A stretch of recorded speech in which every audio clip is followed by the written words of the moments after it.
20 আৰু 21 শেষ বাজেট এই চৰকাৰৰ এইটো বিত্তমন্ত্ৰী ডক্টৰ হিমন্ত বিশ্ব শৰ্মা ডাঙৰীয়াই বাজেট দাখিল কৰিছে আৰু এই বাজেটত আমি খুকিয়াকে এটা পৃষ্ঠা আমি দেখা পাইছোঁ। এই পৃষ্ঠাত যোৱা 27 জানুৱাৰীত 2020 হৈ যোৱা বড়ো শান্তি চুক্তি এই বিটিআৰ যি চুক্তি সেই চুক্তিত যিবিলাক দফাবিলাক লিপিবদ্ধ হৈছিল সেই দফাবিলাক অসম চৰকাৰৰ তৰফৰ পৰা তেওঁলোকে যিখিনি কৰিব লগা আছিল সেই কৰিব লগা দফাখিনি তেওঁলোকে বিত্তমন্ত্ৰী ডাঙৰীয়াই ইয়াত উল্লেখ কৰিছে আৰু ইয়াত স্পেচিয়েলি যি Kokrajhar music and fine arts college এইটো চৰকাৰী কলেজলৈ উন্নতিকৰণ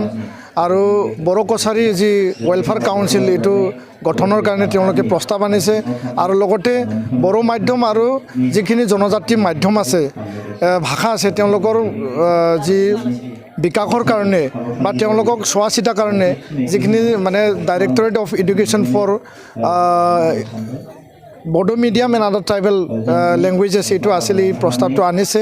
লগতে আমাৰ NDB যি 4টা ফৈদ আছে সেই 4টা ফৈদৰ যিখিনি নেতৃবৃন্দ আছে কেডাৰ আছে তেওঁলোকৰ যি ৰিহেবিলিটেশ্যনৰ যি পেকেজ যি ঘোষণা কৰা হৈছিল তাত উল্লেখ কৰা হৈছে আৰু লগতে 1500 কোটি টকা যি স্পেচিয়েল পেকেজ বিটিআৰক দিয়াৰ কাৰণে প্ৰতিশ্ৰুতি কৰিছিল ভাৰত চৰকাৰৰ অসম চৰকাৰে আৰু অসম চৰকাৰৰ তৰফৰ পৰা যি বছৰত 250 3 বছৰত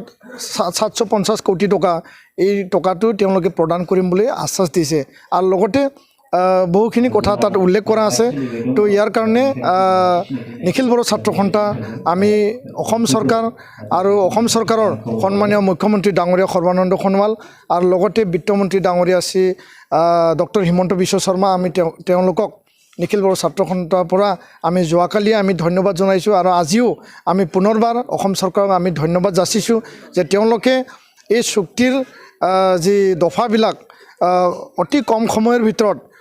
তেওঁলোকে আন্তৰিকতা এটা লৈ পেলাই তেওঁলোকে এই চুক্তি ৰূপায়ণ কৰাৰ কাৰণে যিখিনি মানে তেওঁলোকে উদ্যোগ ল'ব লাগিছিল বা ইনিচিয়েটিভ ল'ব লাগিছিল সেইটো তেওঁলোকে প্ৰকাশ কৰিছে আৰু ইনিচিয়েটিভ লৈছে আৰু ইয়াৰ কাৰণে নিখিল বড়ো ছাত্ৰ সন্থা সদায় আমি চৰকাৰক আমি আহ্বান জনাম যে যাতে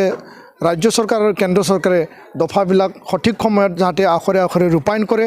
আৰু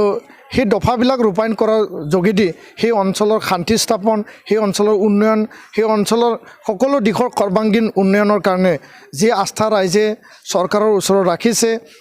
এফচু আৰু NDB যি আস্থা চৰকাৰক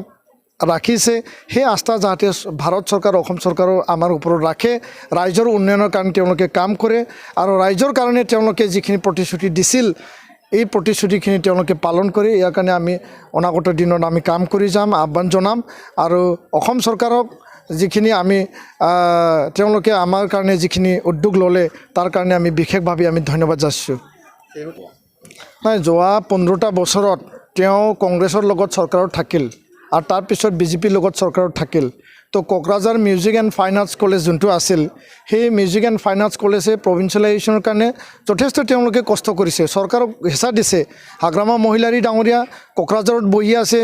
তাৰ দূৰত্ব কিমান 2 কিলোমিটাৰো নহয়। তো এনেকুৱা এটা শিক্ষা অনুষ্ঠান য'ত নেকি BTC অঞ্চলত আছিল সেইটো চৰকাৰীকৰণ কৰাৰ কাৰণে যিখিনি তেওঁ উদ্যোগ ল'ব লাগিছিল এইটো আমি দেখা নাপালোঁ আৰু তেওঁলোকে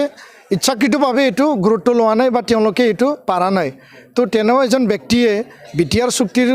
বিষয়ে বিটিআৰ চুক্তিক লৈ তেওঁ মন্তব্য দিয়াৰ কোনো অধিকাৰ নাই কাৰণ তেওঁ আন্দোলনো কৰা নাই চৰকাৰক হেঁচাও দিয়া নাছিল আৰু যিহেতু তেওঁ